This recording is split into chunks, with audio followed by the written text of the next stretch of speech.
નમસ્કાર વિદ્યાર્થી મિત્રો, આપણે સંભાવના ચેપ્ટરમાં સ્વાધ્યાય 1.3 માં 1 થી 8 દાખલાઓ કમ્પ્લીટ કરેલા છે. આજે આપણે સ્વાધ્યાય 1.3 ના 9મા દાખલાથી શરૂઆત કરવી છે. બાળકો 9, 10, 11, 12 ચારેય દાખલા પરીક્ષાની દ્રષ્ટિએ મોસ્ટ આઈએમપી છે. વિભાગ સી અને વિભાગ ડી માં 2 માર્કમાં અને 3 માર્કમાં પૂછાયેલા દાખલાઓ છે, એટલે આના ઉપર ખાસ કોન્સન્ટ્રેશન રાખજો. 9મા દાખલાની રકમમાં એવું કહે છે કે a અને b પરસ્પર નિશેષ અને નિવારક ઘટનાઓ છે. જો p of a બરાબર 2p of b હોય તો p of a ની કિંમત શોધો. આવું કહે છે. અહીંયા ધ્યાન આપજો. 9મો દાખલો સ્વાધ્યાય 1.3 નો p of a બરાબર 2p of b છે. પણ વાક્ય એવું કીધું કે a અને b પરસ્પર નિશેષ અને નિવારક ઘટનાઓ છે. આપણે વ્યાખ્યાઓમાં શીખી ગયા કે જો કોઈ પણ 2 કે 3 ઘટનાઓ પરસ્પર નિશેષ કે નિવારક હોય બાળકો, તો એની કુલ સંભાવના છે એ હંમેશા કેટલી થાય? 1. એટલે કે 2 ઘટના હોય કે 3 ઘટના હોય, 2 અને 3 ઘટનાનો સરવાળો છે એ કેટલો થશે? 1. અહીંયા લખું છું પરસ્પર નિવારક અને નિશેષ ઘટના છે. તેથી p of a plus p of b બરાબર 1 થાય. હવે p of a બરાબર એને આપેલું છે 2p of b, એટલે p of a ની જગ્યાએ હું મૂકી દઉં છું 2p of b. આ p of b વિશે કોઈ માહિતી નથી, એટલે એમને રાખી બરાબર 1. હવે 2p of b અને 1p of b એટલે કેટલા p of b થાય? 3p of b. એટલે 3p of b બરાબર 1. 3 ગુણાકારમાં છે, આ બાજુ આવશે તો ભાગાકાર. p of b બરાબર 1 ના છેદમાં 3. પણ આપણે p of b નથી શોધવાનું. આપણે શું શોધવાનું છે? p of a. p of a માટે એને સમીકરણ આપ્યું છે 2p of b. હવે p of b આપણે ઢૂંઢીને લઈ આવ્યા કેટલા? 1 ના છેદમાં 3. એટલે 2 ગુણ્યા 1 ના છેદમાં 3, 2 * 2 ના છેદમાં 3. આ p of a. પરસ્પર નિશેષ અને નિવારક ઘટના હોય કે તો 2 અને 3 ગમે એટલી ઘટના હોય એનો સરવાળો હંમેશા કેટલો થાય? 1. આ 9મા જેવો જ બાળકો 10મો દાખલો છે. અહીંયા 2 ઘટના છે, એમાં 3 ઘટના છે. રકમ વાંચીએ ખ્યાલ આવે. એમાં એવું કહે છે કે જો a, b અને c ત્રણેય પરસ્પર નિશેષ અને નિવારક ઘટના હોય તથા 4p of a બરાબર 5p of b બરાબર 3p of c હોય તો તમારે મેળવવાનું છે p of a યોગ c બરાબર ક્વેશ્ચન 1 છે અને p of b યોગ c બરાબર પણ શું છે? ક્વેશ્ચન 1. હવે a યોગ c એટલે p of a plus p of c, p of b યોગ c એટલે p of b plus p of c. પણ એના માટે a, b અને c ની કિંમત આપણી પાસે હોવી જરૂરી છે. હવે પહેલા તો 4p of a બરાબર 5p of b બરાબર 3p of c બરાબર કંઈ નથી, તો આપણે એના બરાબર x ધારી શકીએ, એના બરાબર k પણ ધારી શકીએ, કોઈ પણ અચળાંક ધારી શકીએ જે શૂન્યેતર અચળ હોય. આપણે આવું પહેલા ભણી ગયા. એટલે આના બધાયના બરાબર જો આપણે x ધારીએ તો 4p of a એમ કહે ને કે મારા બરાબર x આપણે નાનો પાડી શકીએ, કારણ કે આપણે બધાયના બરાબર શું મૂકેલું છે? x. સ્વાભાવિક વાત છે કે 5p of b બરાબર પણ શું કહે તો કે x, અને 3p of c બરાબર પણ શું કહે? x. કારણ કે બધાયના બરાબર કાઢવો શું છે? x થયો છે. તો હવે 4 ગુણાકારમાંથી ભાગાકારમાં, 5 ગુણાકારમાંથી ભાગાકારમાં, 3 છે એ પણ ગુણાકારમાંથી ભાગાકારમાં.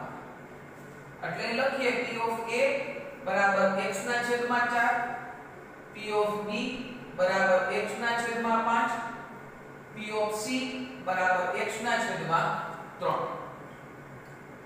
આપણી પાસે એક વાક્ય છે જે પરીક્ષામાં આપણને માટે મહત્વનું હોય, જે પાઠ્ય પુસ્તકમાં પણ આપેલું છે. કયું? તો કે પરસ્પર નિશેષ અને નિવારક ઘટના છે. જો પરસ્પર નિશેષ અને નિવારક ઘટના હોય તો ત્રણેય ઘટનાનો સરવાળો છે એ કેટલો થવો જોઈએ? 1. અહીંયા લખીએ p of a plus p of b plus p of c is equal to 1. p of a is equal to x upon 4, p of b is equal to x upon 5, p of c is equal to x upon 3 is equal to 1. હવે બાળકો કોઈ પણ 2 કે 3 ચલ હોય એના સરવાળાને બાદબાકી તો જ શક્ય બને જો એના છેદ સરખા હોય. જો એના છેદ સરખા ન હોય તો આપણે લસા કાઢવો પડે. લસા માટેનો શ્રેષ્ઠ રસ્તો અહીંયા 4 આ 5 અને 3 ત્રણેયનો ગુણાકાર કરી નાખો, કારણ કે રકમ નાની છે. 4 5 20, 20 તેરી 60. એનો મતલબ એવો થયો કે લસા છે એ કેટલો આવશે? 60. હવે એમને તો બધાયના છેદમાં 60 લખી ન લખાય. આ 60 ને આપણે 4 વડે ભાગીએ એટલે અહીંયા 15 વડે ગુણવા પડશે. આ 60 ને આપણે 5 વડે ભાગીએ એટલે 12 વડે ગુણવા પડશે. 60 ને આપણે 3 વડે ભાગીએ એટલે 20 વડે ગુણવા. એનો ગુણાકાર અંશમાં કરવો પડે. 15 ગુણ્યા x એટલે બાળકો 15x થાય. 12 ગુણ્યા x એટલે 12x થાય અને 20 ગુણ્યા x એટલે 20x થાય બરાબર 1. 60 ભાગાકારમાંથી ગુણાકારમાં જાય એટલે 60 * 60. અહીંયા અંશમાં સરવાળો કરીએ તો 15 ને 12 27, 27 ને 20 47x થાય. એટલે 47x બરાબર 60. એટલે x બરાબર 60 ના છેદમાં 47.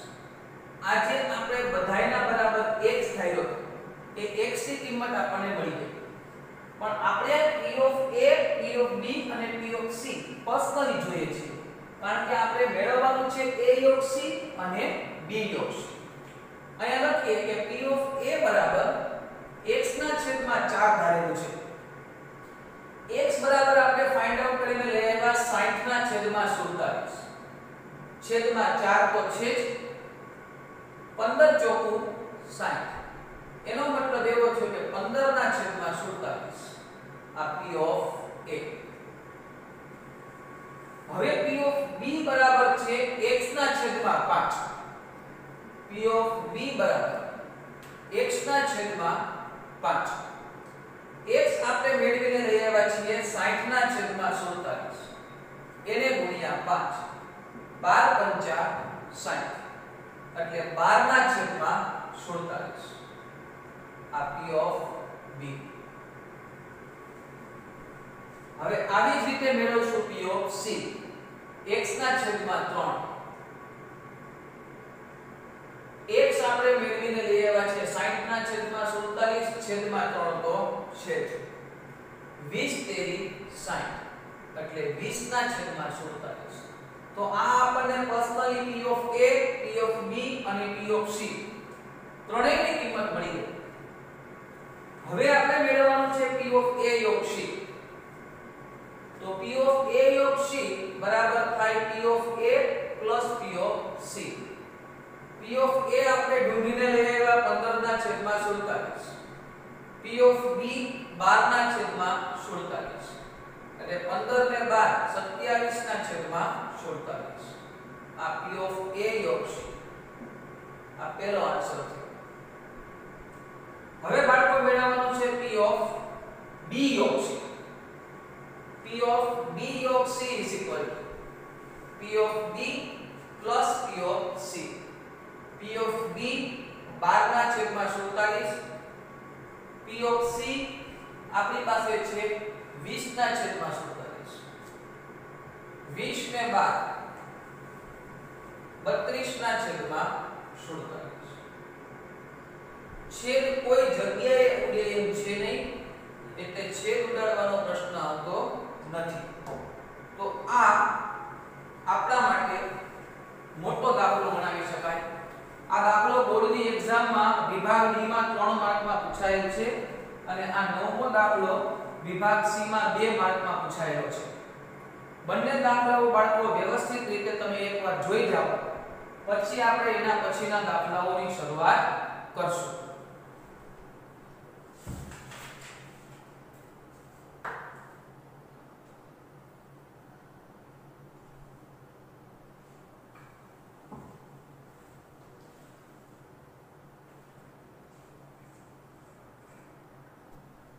આપણે સ્વાધ્યાય 1.3 માં 9મો અને 10મો દાખલો કમ્પ્લીટ કર્યો.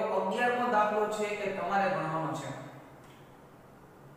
11મા દાખલામાં P of A યોગ B યોગ C મેળવવાનું છે. રકમમાં P of A આપી દીધું છે, P of B આપી દીધું છે, P of C આપી દીધું છે, A છેદ B આપી દીધું, B છેદ C આપી દીધું, A છેદ C આપી દીધું અને A છેદ B છેદ C આપી દીધું. બધુંય આપી દીધું છે. તમારે ફક્ત સૂત્રમાં કિંમત મૂકવાની છે. સૂત્ર કયું આવશે એ હું તમને કહી દઉં. P of A યોગ B યોગ C બરાબર, તમને યાદ હોય તો ઓલું મોટું સૂત્ર P of A plus P of B plus P of C minus P of A છેદ B minus P of B છેદ C minus P of A છેદ C plus P of A છેદ B છેદ C. આ મોટું સૂત્ર. તમે એક વખત રકમ જોઈ જાજો. રકમમાં બધું આપી દીધું છે, ખાલી સૂત્રમાં કિંમત મૂકી અને તમારે સરવાળા બાદબાકી કરવાના છે. એ તો તમે કેલ્ક્યુલેટર ઉપર કરો, એટલે વધારે કંઈ આમાં કરવાનું રહેતું નથી.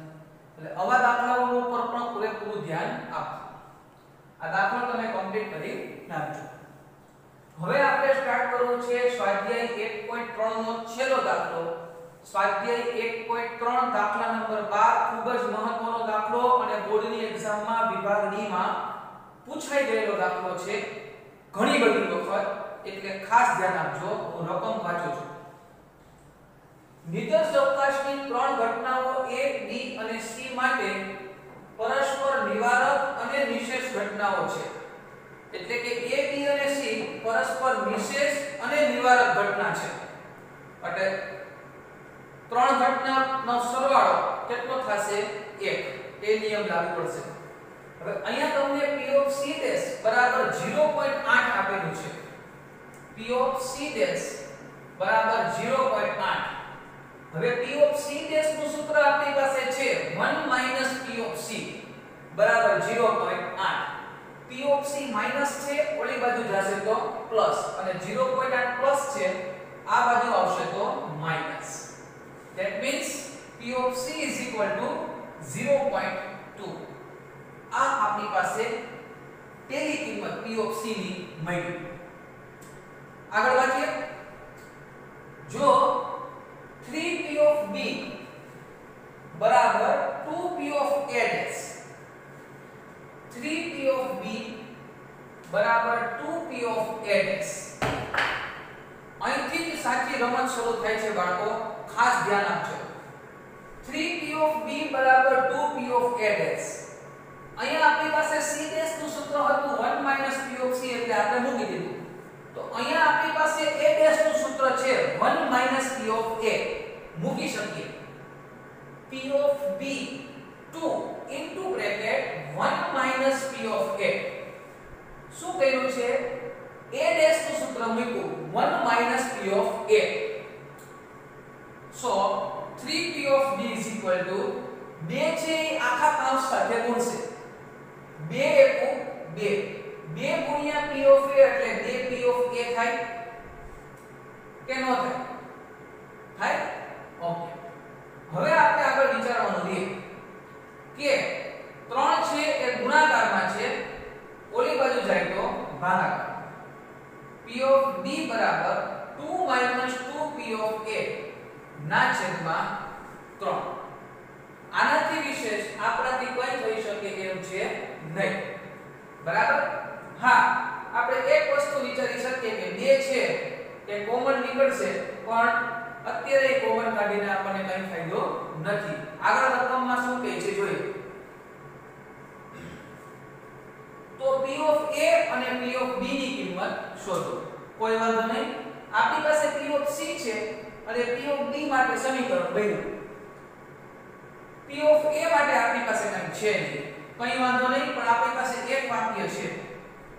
પરસ્પર નિવારક અને નિશેષ ઘટના છે. જો પરસ્પર નિવારક અને નિશેષ ઘટના હોય તો P of A plus P of B plus P of C બરાબર શું થાય? તો કે 1. P of A તો કે ભાઈ કંઈ ખબર નથી અમને. P of B તો કે એના માટે સમીકરણ છે 2 2 P of A ના છેદમાં 3 પ્લસ P of C અમારી પાસે છે 0.2. આનાથી વિશે તમારી પાસે કાંઈ છે નહીં. આની પહેલાના દાખલામાં મેં તમને બાળકો શીખવાડ્યું હતું કે જ્યારે કોઈ પણ 2 કે 3 ચલ વચ્ચે સરવાળા કે બાદબાકીની નિશાની હોય ત્યારે એના સરવાળા અને બાદબાકી તો જ શક્ય બને કે જો એના છેદ સરખા હોય. આના છેદમાં 3 છે પણ આ બે પાસે નથી, તો આપી દો 3 ગુણ્યા P of A એટલે 3 P of A થઈ જાય અને 3 ગુણ્યા 0.2 એટલે 0.6 થઈ જાય. પછી તમે બધાયના છેદમાં કેટલા લખી શકશો? 3. આપણે ચોકડી ગુણાકાર કર્યો કે લસા આપો, બધું સેમ જ થાય. અહીંયા ધ્યાન આપજો. 3 ગુણ્યા P of A એટલે 3 P of A વત્તા 2 2 P of A એને કોઈની ગરજ નથી. 3 ગુણ્યા 0.2 એટલે 0.6. હવે આપણે બધાયના છેદમાં કેટલા લખી શકશું? 3 is equal to 1.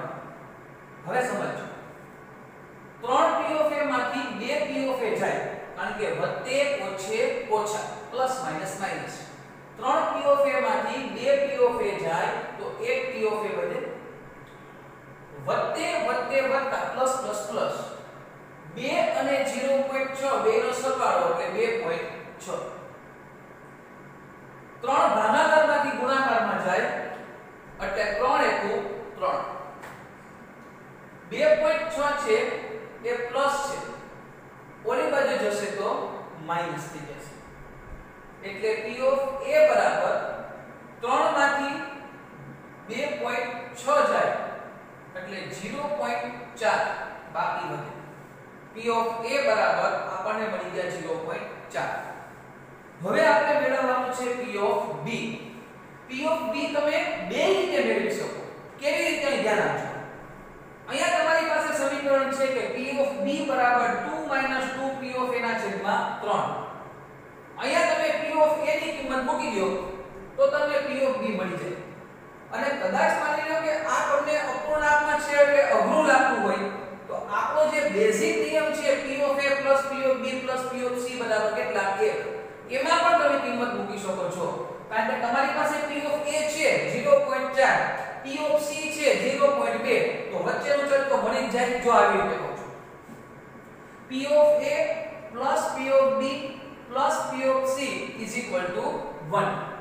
P of A છે એ 0.4 છે, P of B આપણી પાસે નથી, P of C તો કે 0.2.